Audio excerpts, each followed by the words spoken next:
Money FM 89.3. Best of breakfast.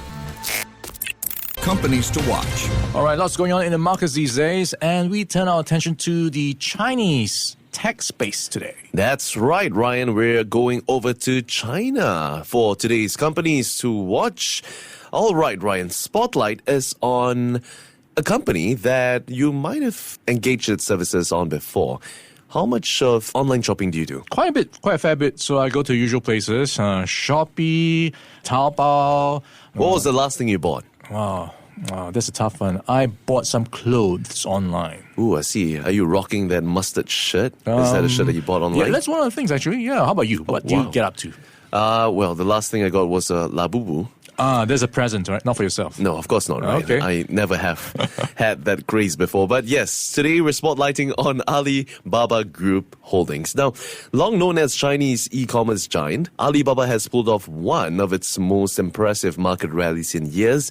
In fact, if you've been following the markets, its stock surged more than 19% in Hong Kong, echoing strong gains in its US-listed shares. But what exactly is behind this dramatic rise?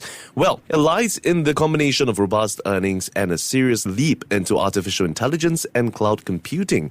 For its first fiscal quarter, Alibaba had grown its revenue by just 2%. Revenue, meanwhile, outside of its divestitures, grew by 10%, which include the Sun Art and In Time businesses. Are you familiar with them? No, not too familiar. I believe Alibaba's trying to streamline its business and focus more on stuff that's really pushing future growth. And in this space, I think AI has become even more important, and this feeds into the e-commerce space as well for them. That's right, Ryan. Most importantly, the Cloud Intelligence Group accelerated to a staggering 26% growth rate on the back of a 78% annual surge in net income ahead of forecasts as well. So that seems like a massive acceleration considering cloud has been relatively underperforming segment in prior years when it comes to Alibaba. Yeah, they should change the name to Alibaba, A-I-L-I.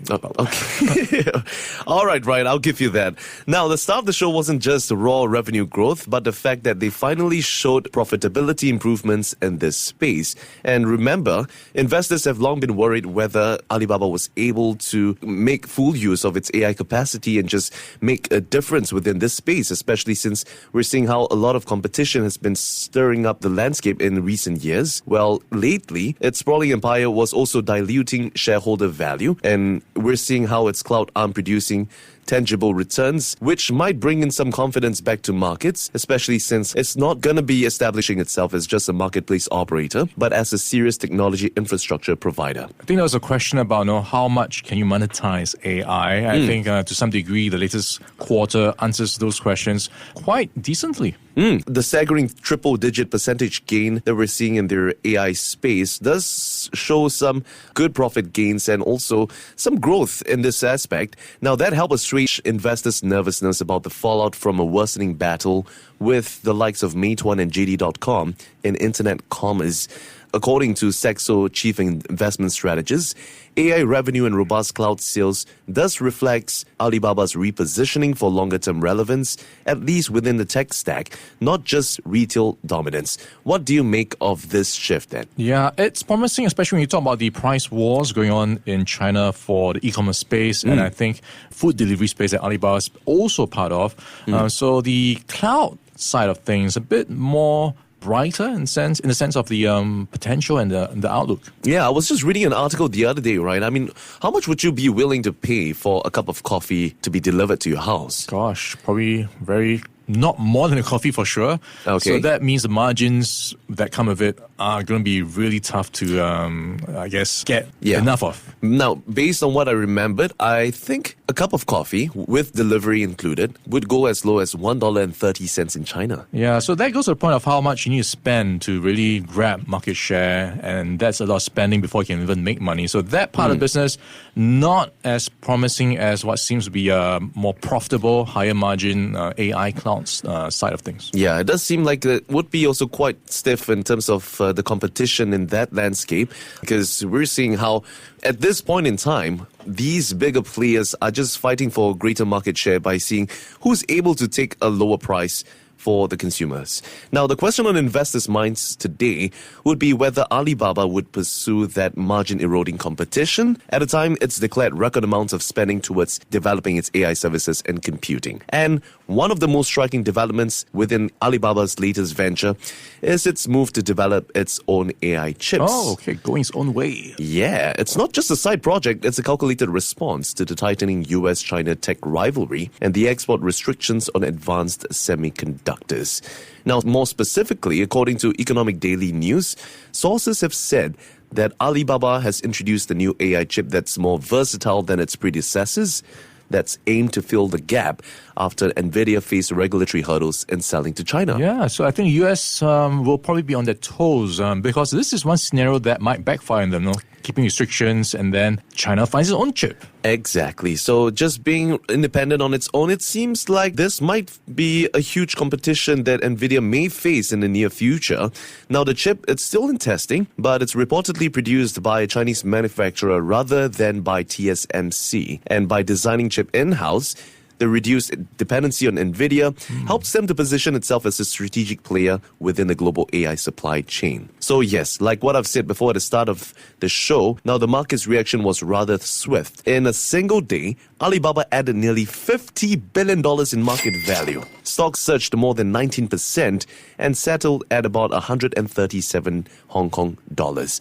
That's up more than 65% year to date, Ryan. Now, we've compared to how its competitors have been doing. JD.com, it's down more than 9% year to date.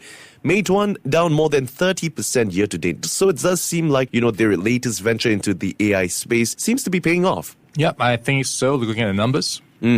So what's important to understand is this. Now, Alibaba is in the middle of a strategic identity shift.